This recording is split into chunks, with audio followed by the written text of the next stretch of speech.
Hospital Porter's pride and dignity stop the New World Order. Welcome to Panwo TV. Well, as many of you in the comments section on the last video I made, which was the Utah Monolith live stream, have told me, the Utah Monolith has now gone. Yes, it is no more. Now, I actually found out about that beforehand. It was, I appreciate you guys telling me, and indeed I'm going to. Later on in this video I'm actually going to reply to the comments you left in the recording comments section of that particular video.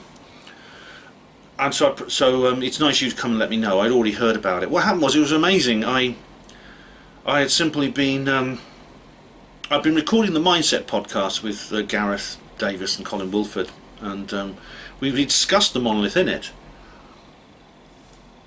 And at that time none of us knew about this. This was yesterday, which was Sunday. None of us knew about this. Stopped recording, went onto social media to say hello to everyone, and I had a tag from Lisa at the Cry Freedom show, and I looked at it and I thought, WTF, it's gone. It's just vanished. Now, the news report said that the indeed had vanished. In fact, the time period we're talking about here, when it would have vanished, would have been sometime. It would have been sometime on Friday evening. Sometime between Friday evening and Saturday morning. So it would have been overnight Friday. That's overnight in Mountain Time US, which I believe Utah is, which would be basically the early hours to mid-morning Saturday here in the UK. Someone just came along when no one else was there. They obviously had the correct tools to break apart the foundations of the monolith and remove them. They also had transportation, because the pieces were gone. I mean, it's not just been smashed up and left lying around. Although, oddly enough, the top section has, and I'll come to that in a minute, but they obviously had some kind of vehicle which would have carried those things, which would have been no mean feat. There was no way you could get a vehicle right up to it. You'd have had to carry it. Now, I said it was like a 14-mile walk to the nearest road, but that was the nearest highway. There are actually smaller, dusty roads which off-road vehicles could handle, which can get you much closer. They can actually get you to within about a mile and a half of the monolith. So that's the only distance they'd have had to carry it. But there must have been a team of them. There must have been a large number of people involved, just like they were to assemble it back in 2015 or 2016. So they just walked. There's some unconfirmed reports. There was a truck in the area and something like that. I mean, several people have said that. I mean, there's like a parking place nearby where the visitors were just leaving their vehicles. So unless we can actually identify which vehicle's which, and there's no CCTV or anything out there, so we just don't know. Now, what happened was, people actually, someone called Mitzbiz, who's he's an Instagrammer. He posts on Instagram. He was the first one to report this. He actually got there and he said, we travel like 200 miles for this. And we hiked like for, was it 9 miles to get there, and 2,000 feet of elevation. We arrived. Imagine our disappointment. The monolith had gone. So yeah, so they arrived sometime on Saturday morning and they found it had gone. It had vanished. But what's interesting, there was a cairn there, just a small one, just like maybe 5 or 6 stones. Not like a big cairn, just a small one. And someone had either assembled this cairn, or it's possible the cairn was inside the object. Before it was assembled. I mean, that is remotely possible. I don't know if we can find out. And the triangular top section of the prism-shaped monolith was still there. They'd left it there propped up against the cairn. It was almost like a kind of memorial or display, which was very strange. So whoever did that just decided to leave the top section there. It's almost like they almost wanted to make some kind of proposal, some kind of statement, or they wanted to leave something behind to show what they'd done. So rather than people just finding nothing there at all, they wanted to leave some kind of display behind, almost as almost bragging or just advertising what they had done. Now the BLM, the Bureau of Land Management, they of course said originally, as soon as they found out about this, they said, look, we might have to come and demolish this, because whoever erected it did so without planning permission, which you can't do on what is essentially a national park, which is this area is. It's a type of national park. You can't just erect monuments wherever you please. You have to get planning permission. And as I found out during the course of my interaction with people on the live stream, Utah has a bit of a tradition in this. Installation art, or whatever it's called, like that, the jetty at the Great Salt Lake and things like that. So those people would have got planning permission if you needed to put that up. These people didn't. Whoever put that up, as I said, they put it up, they wanted to conceal it, whoever put it there. And yeah, it's not aliens, obviously, it's obviously people, but who? That's the question. And so the BLM said they would have had to demolish it at this time, but what's interesting is, if I'm mixing my points here, they said it wasn't them who did it. They said it wasn't us who did it. It was removed by parties unknown, for reasons unknown.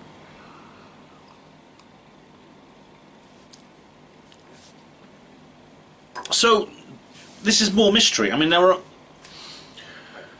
are so many mysteries associated with this Utah monolith ever since it was first discovered.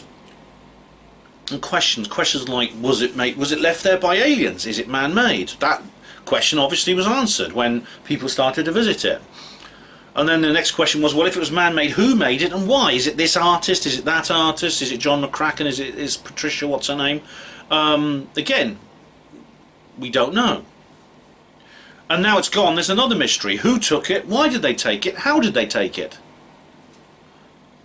So the mysteries there's always mysteries associated with this monolith, but they keep changing. And so far, none of them have been answered, except, of course, the one which was is it alien or man-made? That was answered. Obviously, it's man-made. So it's possible that someone just took it to sell it. I mean, it may turn up on eBay. Or the thing is, almost certainly you'll get, like, it'll be announced for sale on eBay, but probably there'll be about a dozen of them announced. But which is the real one? How can you certify it's the real one? Because now this has gone missing. No doubt someone will quickly manufacture a replica and sell it on eBay. In fact, there's already, funny enough, in my Telegram group, or one of the Telegram groups I'm a member of, there's already been some copycat ones. There's one in Romania. It's not as good, actually. It seems to be made of cardboard. It seems to be made of cardboard covered with tin foil, but it's the same shape and size. It's not as good though. So you're going to get copycat erections of these things, and you're also going to get like attempts to flog it online or maybe at black market auctions. And there's no way really, since we don't have a way to attribute the original artwork, we don't have a way to know which is fake and which is not. It's like the old joke about the splinters from the cross that crucified Jesus. In the Middle Ages, when there was a huge market for replicas, for relics, there was continuously people saying, I've got a splinter from the cross, I've got a splinter from the cross. There was enough, people used to joke, there was enough splinters from the cross to build a couple of log cabins. And there's a scene in the first Blackadder comedy about, do you remember if you've ever watched that, with Rowan Atkinson and Tony Robinson, where they're talking about all the different relics for sale. They've got a huge supermarket of them and saying, and one of them says, look, I've got a bone from Jesus' finger. And Baldrick says, really? And he says, are you surprised? You stand amazed. Yeah, I thought they only came in boxes of 10. Yeah, so it could. So if someone offers you on eBay or privately or through a black market auction of some kind, and they say to you, I've got the monolith, I took it, I stole it from the location, and here it is. £5,000 and it's yours. And don't take it, because you'll probably go to another page, you'll find someone offering you saying the same thing. There's probably going to be a dozen fake monoliths for sale now, and because we don't have an attribution for the thing, we will never know which is the original. So whoever stole it is, if that's their plan, they're wasting their time, because they're going to suddenly find themselves swimming in a cry wolf market. So it's gone. And funny thing is, like, some people have been doing this in the chat box actually, and they even did it during the live stream. And people have been doing this on Facebook all the time, saying, "Oh, I told you it was an alien, Ben," because I got in a couple of debates with people about this who were saying, "Oh, I'm 100% certain that it's just a man-made artwork." And now, of course, it did turn out to be a man-made artwork, and they're going, "Ben, I bet you feel foolish now. You said it might be alien, and I told you it wasn't. I told you I was 100% sure it was a man-made artwork, and it turns out to be it was." So, well, I'm clever and you're silly. Right, okay. Whenever people say that, and these are people, they tend to be the people I call SIABN. This is a kind of acronym. It stands for Skeptics in All But Name. These SIABNs, whenever they come up, they tend to do this sort of thing. Now, my response, when I got into Facebook debates with these people, my response was very clear. I said, "Look, I'm not saying I'm 100% sure it's alien." I never said that. And they said, "Oh, I knew it was." And they say, "I knew it was a man-made artwork. I told you it was a man-made artwork." And I says, "No, you didn't. You were guessing. You didn't know what it was about. You didn't know what it was. Nobody knew what it was. All we had was some footage and photos from the helicopter crew. We didn't know what it was. It could have been alien. You were guessing. You were guessing it was a man-made artifact, and you're not clever for doing that, because it was very obvious that's the most likely outcome. And in fact, I think I said this on the live stream. If I had to put a bet on it, right, from the very, very start, I would have bet on it being a man-made artifact, and I'd have won, just like they would have won. But I think these people are criticising me because, in the absence of that knowledge and the absence of that certitude, I kept the possibility open that it might be extraterrestrial. I just left that door ajar. And they criticised me for that. They're saying I shouldn't have done that. Well, that's what skeptics do. They say they make assumptions. These assumptions very often prove to be right, and they say, "There you are, how clever I am. I knew from the start that it was this. I knew from the start it wasn't a ghost or a UFO. Ha ha ha, look at me everyone, aren't I clever? Blah blah blah blah." Well, you're not clever, you're just guessing. You guessed, you made a safe guess, and when the safe guess turned out to be true, you sort of like you blew your own trumpet, and you danced on the rooftops and says, "Look how clever I am." No, that to me is not very intellectually honest. I said my position was, yeah, I agree. I agree partly in the sense that I'm almost certain you're right about in your guess. And as I said, if I was a betting man, that's the outcome I would back. However, I'm leaving open the possibility this might be an extraterrestrial artifact. It might be a ghost, might be a UFO, depending on the context. And is there something unreasonable about that position? Is there something unreasonable about it? I mean, Steve Mumbling was trying to polarise me like this. Is it unreasonable for me to hold that position? Do you honestly think that it's almost like they're saying, "You're leaving that position open. Well, that means you're 100% sure it's aliens, Ben. You're 100% sure, aren't you?" And I'm like, "No, I'm telling you, I'm almost certain you're right." No, but you're leaving the possibility open for aliens. That means you're a wide-eyed alien believer. So this is where when you get into arguments with skeptics or SIABNs, you tend to find yourself marginalised in that way. I think my position, yes, I'm pretty certain that you're right, and this is just some man-made artifact. But until we have more information, I'm leaving the possibility open that it's not, and this is a true extraterrestrial construction. I think that reason was perfect. I think that position is perfectly rational. I think it's perfectly sensible, and I don't apologise for holding that position. The moment I saw the videos and it was obvious that this was some kind of man-made artifact, or almost certainly a man-made artifact. Because, I mean, technically you can't call it man-made or woman-made, if you're going to be politically correct, until you have an attribution. But it's obviously constructed It's not. It doesn't look like an extraterrestrial artifact. It looks like a standard human construction. But the moment I saw that, I said, yes, that's what it is. I didn't go, oh no, it is alien really, it's just the aliens have made it look like a man-made artifact. Steve Mumbling tried to push me into that corner as well, and he failed.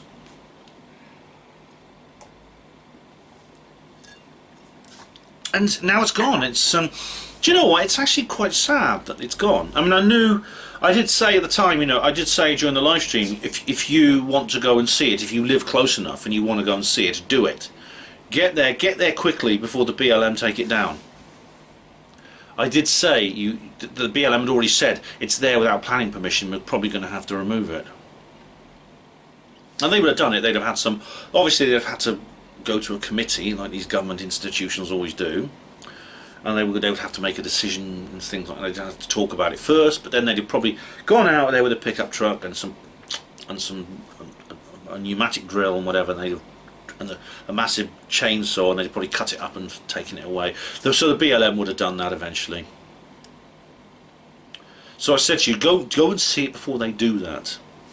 And what I didn't actually expect that somebody who was not connected to government would do that. I didn't expect them to just come and take it away just independently. Obviously, it would need a team of people to come and steal it like that. I didn't expect that, because you see, it's in such a out the way place. It's most of the people who go there and visit it are probably the kind of people who wouldn't want it removed.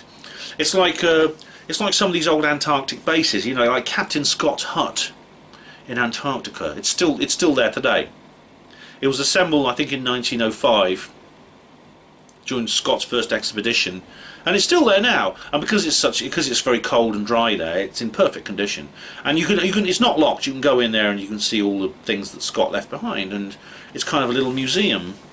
And all his equipment's there. It's all perfectly preserved in the cold, dry climate.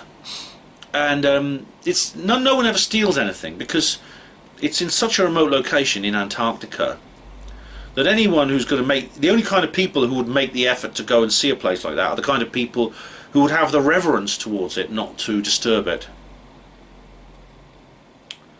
So it's and I thought the monolith in Utah is very similar, but I was wrong. Somebody independent of government obviously decided to come along and steal it for whatever reason. Like I say, probably maybe to flog it on eBay, which of course will, as I've explained, will be impossible. Or maybe just for out of sheer bloody mindedness, or maybe just something to show off at a party or something, and say, look, they show you the broken pieces. I'm the one who took it away. Look, I've got it here. Who knows? Who knows? But it's sad, you know. It actually makes me feel sad that it's gone, and I think that's got a lot to do with.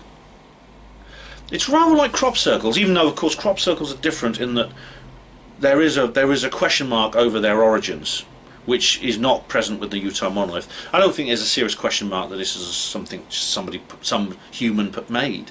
With crop circles, of course, there is that question mark: is it man-made or not? Some of them are, some of them are not, I believe. But it's similar in the way that it's an object of wonder. It's something out of the ordinary, which has given people a zest for life. It's inspired people. It's enlivened people. It's cheered people up. It's perked us up. It's something it's given us. It's almost given us a form of hope and wonder in a very dismal year.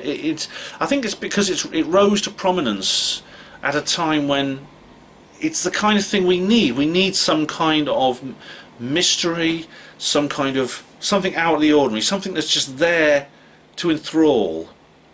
Because what else is there? We have the lockdown. Some of us are lucky enough to be able to continue working. The rest of us are just stuck at home, going to grocery shops, and we've got no idea how long we're going to be stuck like this. And then suddenly, something comes along to make us look at the world anew in a different way. In a way it reminds us there's still things out there that are, in a sense, given to us to exhilarate and enliven us. and to fascinate us, and to give us something to get out of our houses, travel a long way, dress up in warm clothes and tramp across the desert, which is cold at this time of year. It's not warm there. Tramp across the desert and put ourselves at some risk as well, because you could get lost and run out of water, to see. We need that, we humans. We need something on the horizon to look at and think, wow. And the Monolith gave us that. The Monolith gave us that. Oh, so whoever created the Monolith gave us that. And they didn't create it at this time, they created it 5 years earlier, but they did us a service. They did humanity an enormous service. We could turn on the news, and all the headlines is about people dying and people being locked up and the government extending and talking about third waves and things like that. And then suddenly this headline appears, a mystery has emerged, which to show us, to break that monotony, to break that misery, and to show us that the universe is still an incredible place. Even if you take, even if it's not extraterrestrials, we people, we humans, our own species on this planet, are an amazing thing. We're a wonderful thing, and sometimes we even surprise ourselves, and sometimes we do things which mean nothing to anyone because no one knows we've even done them for 5 years, and then suddenly they appear. They just come out of nowhere and they brighten up our day. So rather than just thinking, maybe the question we should be asking, instead of who put it there, why do they put it there, etc., etc. Is it some kind of coffin? Were there bones inside it or something? Because it's some kind of weird avant-garde postmodern coffin that someone wanted to be left in. Does it contain chocolate buttons? Big bags of chocolate buttons come out, as someone in the live chat suggested on the live stream. Does it contain bars of gold? Is it buried treasure? Is it some, even is it some kind of secret orgone transmitter or something that the government are using, or something like that. It's rather, because these are all the questions that are going through our head. Who did it and why? Maybe before we ask those questions we should simply say, thanks pals, thank you. Thank you for giving us something that was a bit more, just something a bit more kind of, a bit different, something a bit different, something a bit extraordinary, something a bit quirky, something a bit thought-provoking and inspiring. At just the right, and it came out at just the right moment when we really needed it. And you didn't know that. You didn't know this was going to happen when you assembled that object. But you did it, and I'm glad. And thank you very much. Thank you for giving us that. And it's very, very sad it's gone now. I feel it's a shame. Whoever took that, shame on them for taking it away and taking that experience away from people. I think it's selfish. And that's a great pity. So now I think it's time to go to the comments section of the recording of the Utah Monolith live stream and see what you guys have to say. Okay, I just started recording, so what happens when I get video pad on is you get this amazing still that lasts about 8 seconds before the video kicks in, and I don't know why that is, but video pad always does that. So I hope the still you got was one that was attractive and not me doing this or something, or something like that. But I can't be bothered to edit it out, so you're stuck with it anyway. Right, ladies and gentlemen, I'm now going to go through the comments you left on the Utah Monolith live stream. Now, obviously, it was a live stream, so many of you made comments in the actual during the live stream on the live chat. However, some of you added comments afterwards as well. So I'm going to go through those rather than make you wait for the next comment reply video, which will be sometime in the middle of next month. I'm going to do this now. It also reduces my workload for the actual upcoming comments reply video, as I've found out. So I'm going to leave it, as always, I'll leave a little tag underneath saying thanks for your comment. It will be answered approximately, it'll be answered in the upcoming, let me just, get it right, Ben, get it right. Yeah, thanks for your comment. It will be answered in the upcoming video called The Utah Monolith Has Gone. I'm not going to say which hour because this particular comments reply section is going to be less than an hour. So I'm just going. There's loads of actual recording comments underneath. Now the first one is a pinned comment by me. I said here, important update, I've just found out the Utah monolith has gone. See here for my full statement, and I provide a link to the Hapanwo Voice article I wrote on this matter. But I know a lot of you don't go and for some reason, so many of you don't read Hapanwo Voice. So I'm going to, so for that matter, for that reason, I'm doing another video about it. There's a follow-up. Okay, Israel Diego Rivera 2, Genius 2, hello, how do you do? He says here, you would think the aliens would do better than getting their materials to build Monolith from Wix. I thought it was more Jewson, actually, rather than Wix. But I know what you mean, yeah. It was aluminium plates put together, yeah, and riveted. Obviously, a man-made structure. It's well built, though. I mean, it lasted 5 years. Properly assembled, you know, embedded in the rocky ground and things like that. So, yeah. Michael Snow says, crop circle makers have to stay anonymous. Banksy's, the whole thing is anonymity. Some artists just do. Either way, it's interesting, a cool idea. Yeah, Michael, the BLM, Bureau of Land Management, it's interesting they've got the same initials as that other destructive force, have said, you know, you can't put these things on public land, on what's essentially a national park, without planning permission. So they probably have removed it anyway, as I've said before. Terry Winter says, hi Ben, Doris and his wife and child say hi. Oh right, Doris being Boris. Well, I don't think Doris, as you call him, has seen his wife and child for a very long time, so I don't know what you mean. So I'm sure Boris might, but the others might not. Terry Winter also says here, hi Ben, fantastic news. Wanda the Wacky Witch has located where Doris's wife and child are being held hostage with her crystal ball. Oh, I've never heard of Wanda the Wacky Witch, but well done her. So they have brought back to life Lewis Collins and the rest of the Who Dares Win cast and are planning a rescue mission within the next few days. Very witty, Terry, very witty indeed. Lewis Collins, of course, starred in Who Dares Wins, which is a thriller.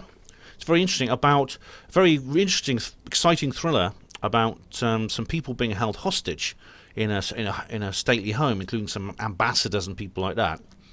And they send in the special forces, of which Lewis Collins is one. But he kind of infiltrates in disguise, and the rest of them come along and like abseil through the windows and things like that. It's a very good film, and I just thought I sent it to Boris. It's on YouTube now, and I sent it to Boris just to give him ideas in case that has happened. Seriously though, Terry, if Boris's wife and child have been rescued, perhaps he will now stop acting like a complete establishment cuck and go back to what he used to be. We can only hope. Steve Mumbling says, sorry Ben, but if you think I would get up at 3 a.m. just to watch you on YouTube flattering yourself in the extreme.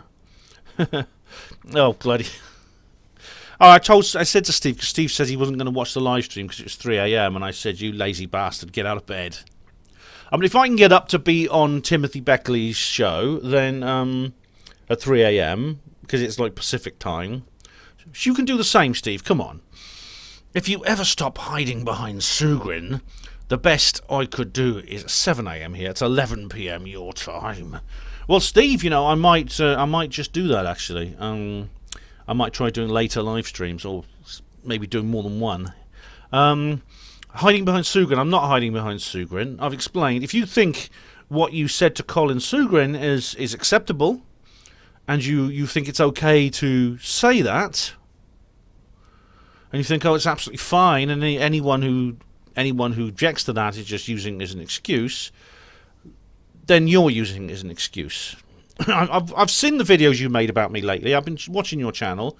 Again, load of crap. You keep saying that I never answer your questions, and even though on the moon landings, for example, I've done 3 reply videos to you on the moon landings where I address every point you make, every single one. Unless there's something, if something is beyond my knowledge, I just say, I admit it, it's beyond my knowledge. For example, you mentioned something about the radio connection between the lunar module and mission control. I said I wasn't sure about that. I said, so I'll check it out. It could turn out you're right, and I just said that. But no, I'm not hiding behind Colin. I'm quite happy to engage the points you make. So I don't know why you think that if I was on a live stream with you or talking to you live, it would be any better. It wouldn't. Ravenhill, the old Crusader sword merchant, 1968, says, "Hey Ben, good friend, how are you doing tonight?" I'm all right, thanks, Ravenhill. I think you were in the live chat, weren't you? Excuse me. Oh, Sinara's Ashtree, she didn't make it. I noticed she wasn't there. She normally pops in, but she says here, "I missed it live. I listening as I drift off to sleep." And I post underneath, "I didn't realise I was such a good lullaby." Never mind. I do hope it gave you pleasant dreams, Sinara. I really do. Limonene 9 says, "Interesting point there, around 31 minutes, about alien awareness, Ben. Could well be it's about getting the subject into public discussion." Yes, that was actually this video I made. It was actually the video I was referring to, which I still don't know what it is, but someone sent it to me and I watched it. It was a lady talking about this, and she included a piece on the monolith. And she said, look, even if this is man-made, the way people have responded to it says an awful lot about the modern human culture. It says we're very open now and almost eager for something related to extraterrestrials. And that is, so you're right, Limonene, that's an important issue. Patrick Patel says, "Damn it, I missed it when it was live." I'm sorry you did. I'm sorry you. Hang on, I haven't been putting in the bloody. Sorry, I haven't been putting in the comments. Hang on, let me put in the comments replies. Hang on. I did one for Sonara as well. Even though I did reply to her in text, and Limonene as well.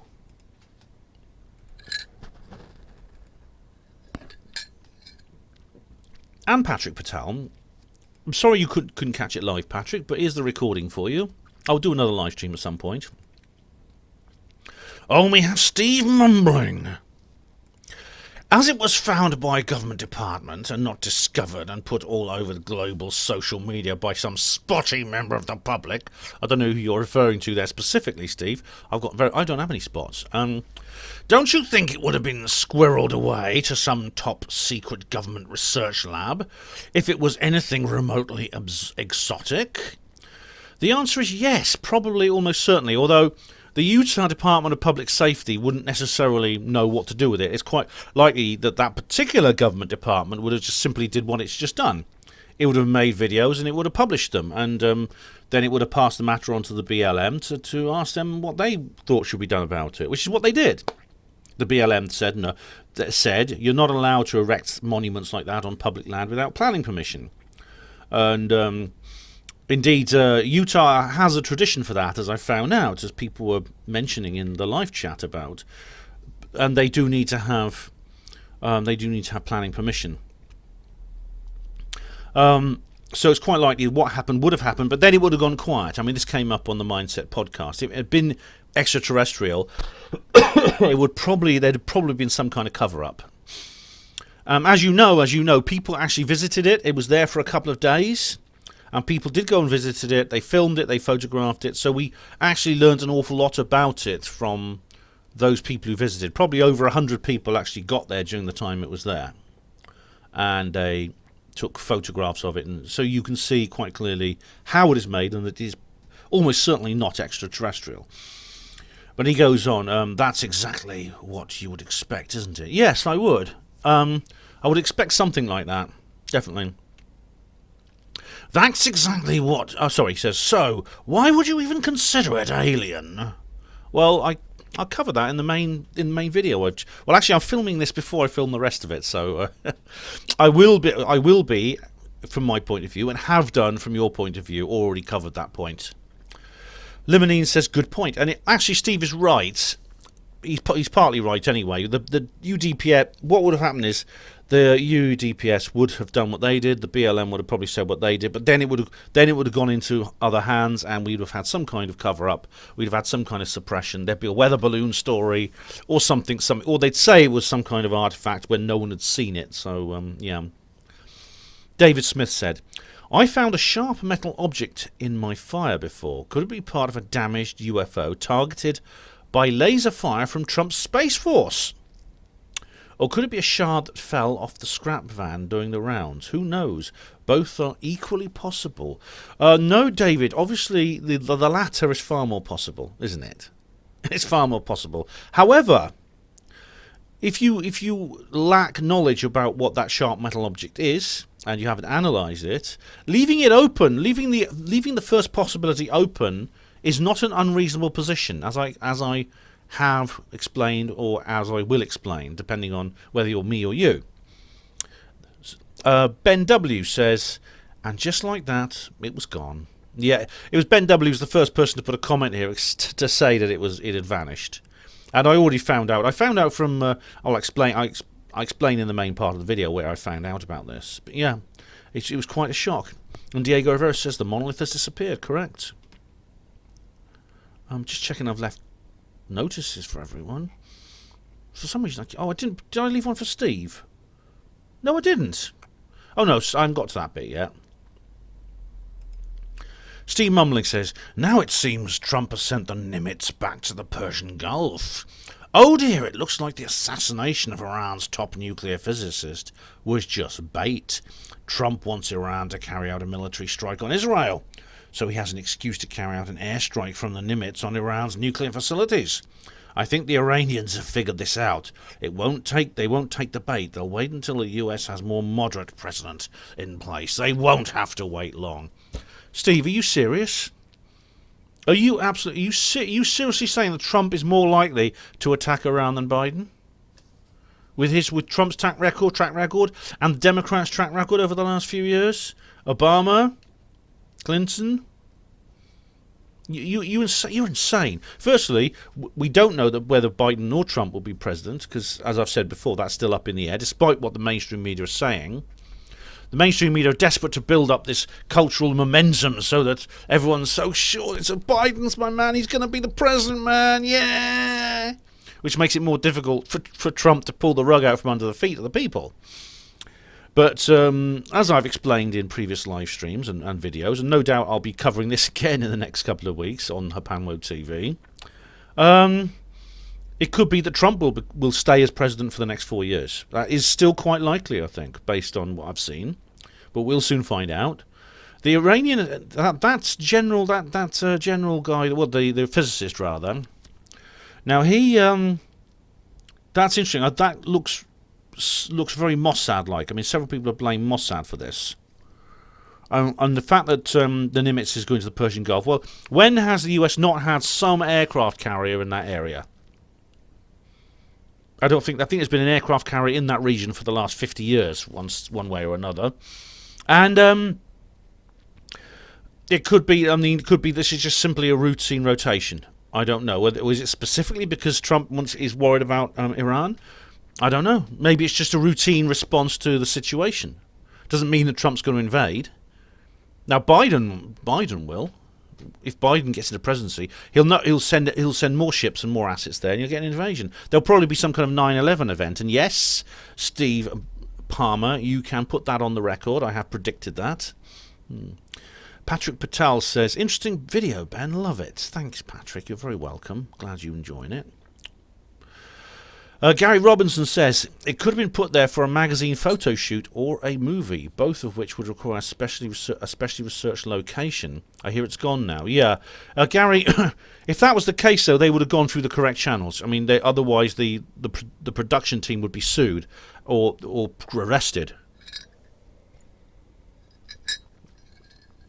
Sometimes, like, if you want to make a movie from the Wild West or something, that's the perfect place to go.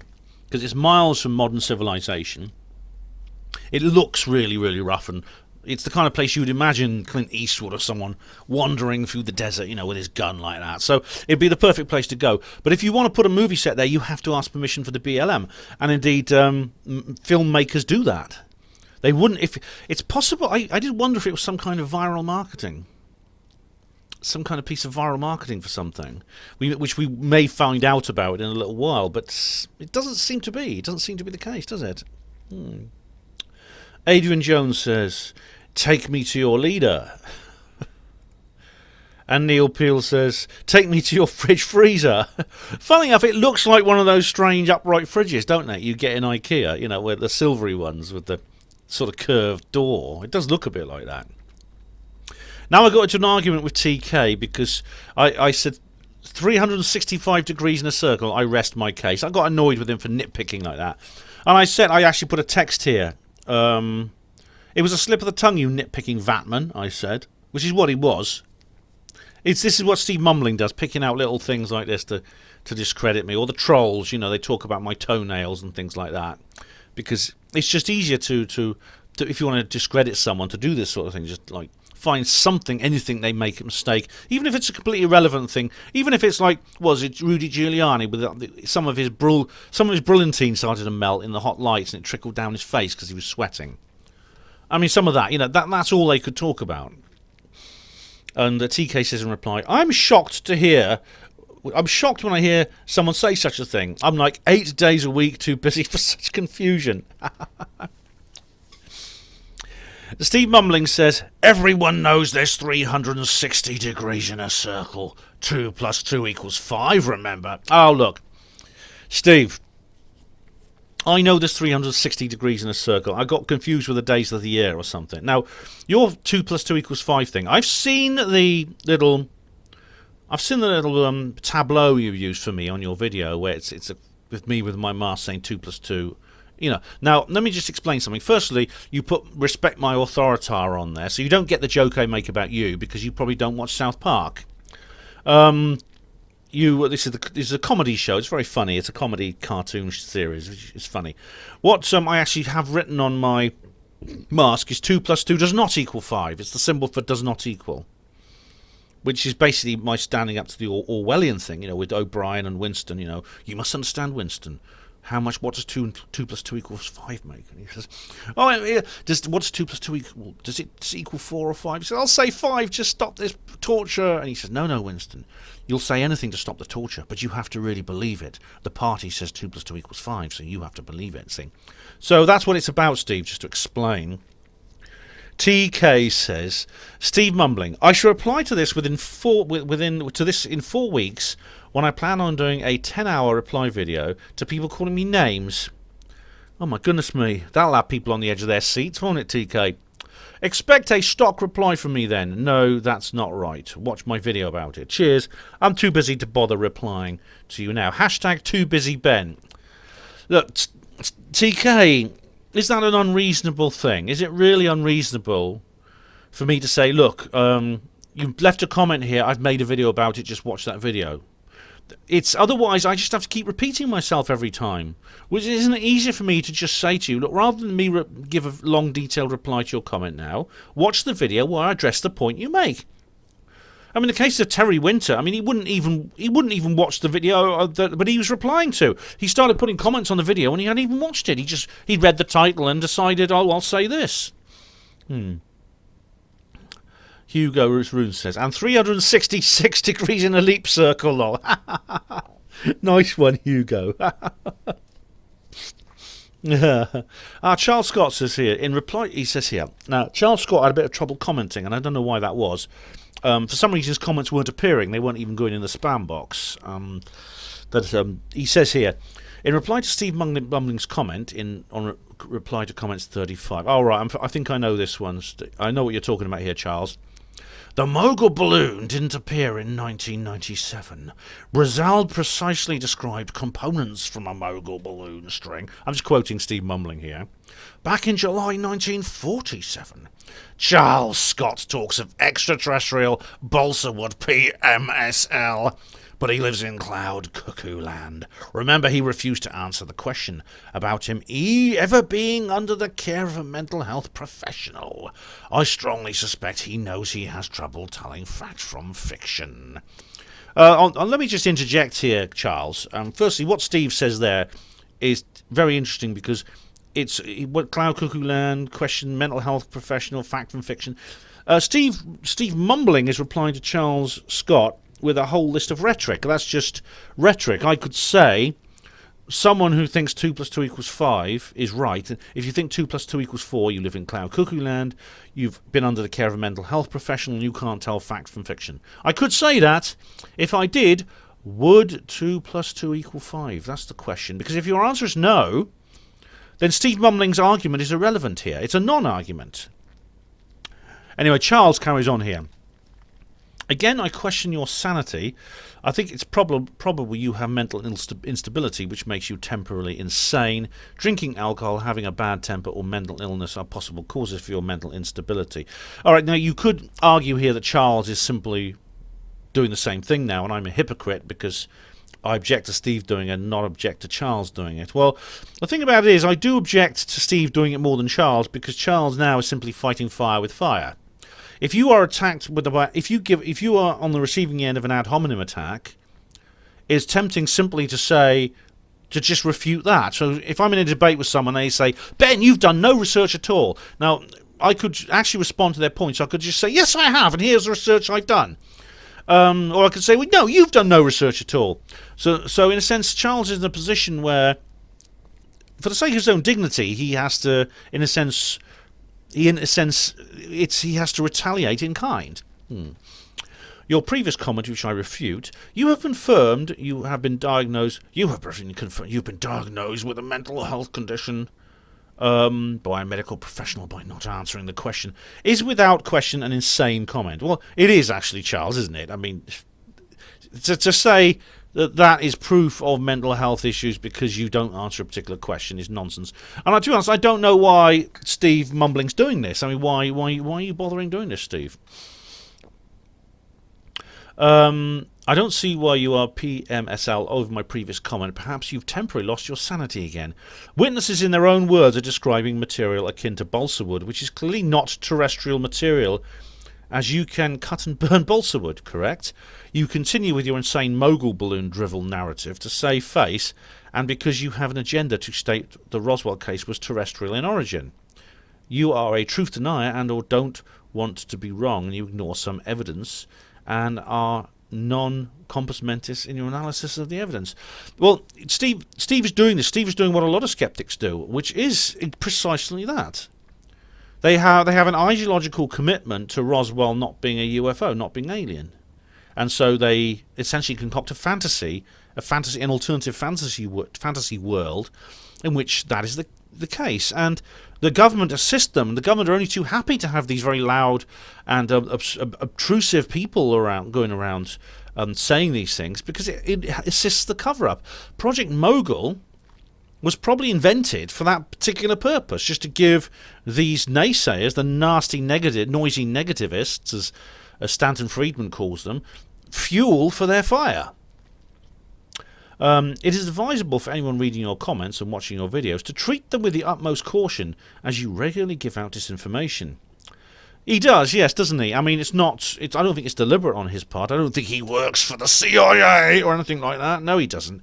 Stan Deo would know all about him and would have said so. No, it's not. Steve Mumble, if you don't know Stan Deo, he's a countryman of yours who has done a lot of very brave things, speaking out about the deep state in Australia and what it does in regard to extraterrestrials, free energy, and the cover-ups involved. You've heard of Pine Gap?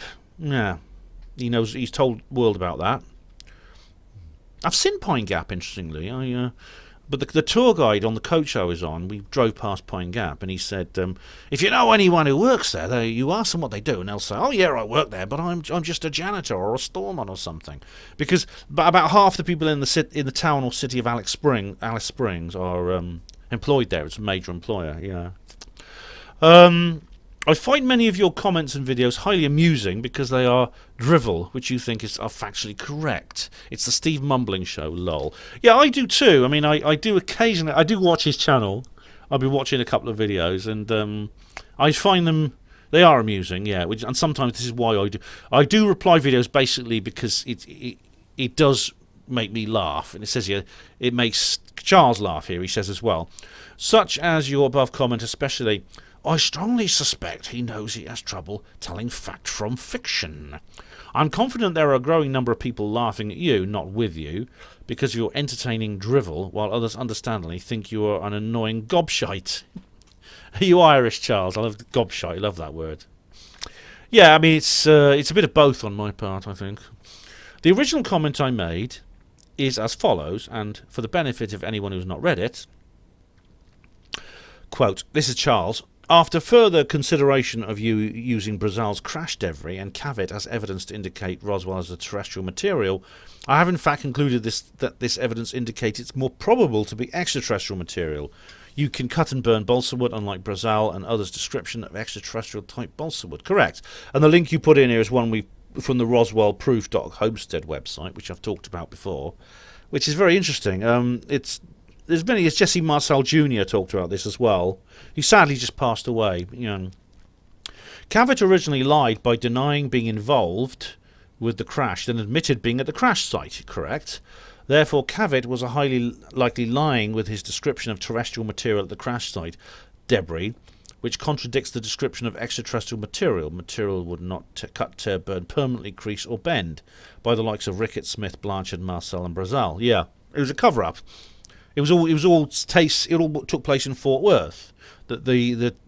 Poor old Marcel was forced by direct orders from Colonel Blanchard, not Colonel Blanchard, from General Ramey. General Ramey forced him to take part in this cover-up and basically to make out that he was like a fool. As he says in the Roswell movie written by Paul Davids, he says, if I'm the fall guy in this, what's it all about? Blanchard, Marcel, Cavett, Hopkins, Nero, Ramey, Hout and Dubose were unable to identify the crash debris as a weather or mogul balloon. That's right, and indeed Hout said so on his deathbed not long ago, actually. I think sometime in the early 2000s. Therefore, you have not presented any evidence where it's more probable that Roswell was terrestrial material. Now, you may think Charles's comment is a bit off topic, but really there is an alien connection to this monolith. And I think this is why so many people went there. A lot of people who went to see this monolith are people who would understand exactly what Charles has talked about.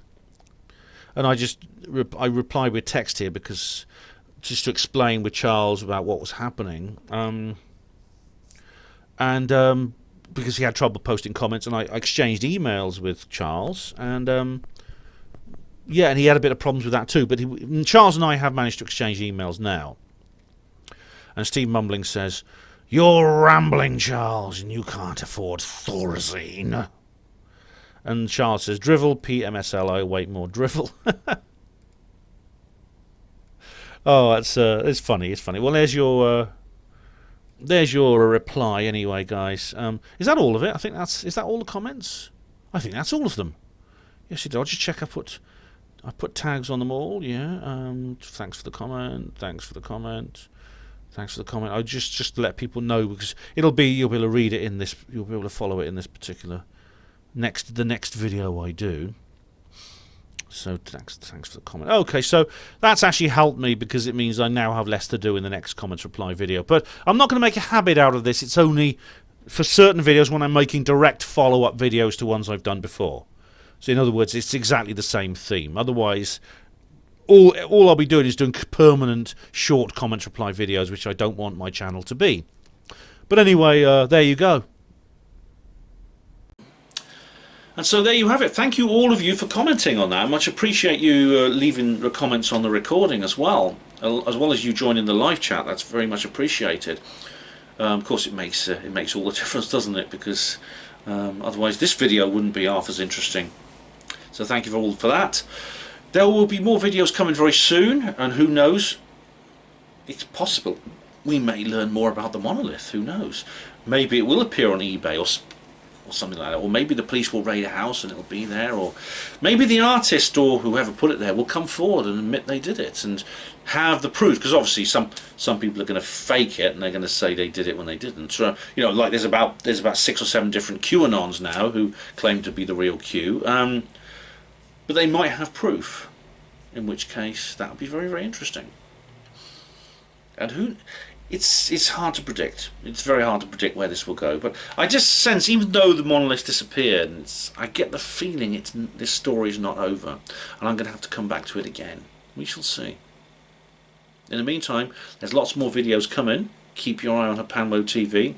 And thank you for watching Hapanmo TV this time. Hospital Porters, Pride and Dignity. Stop the New World Order.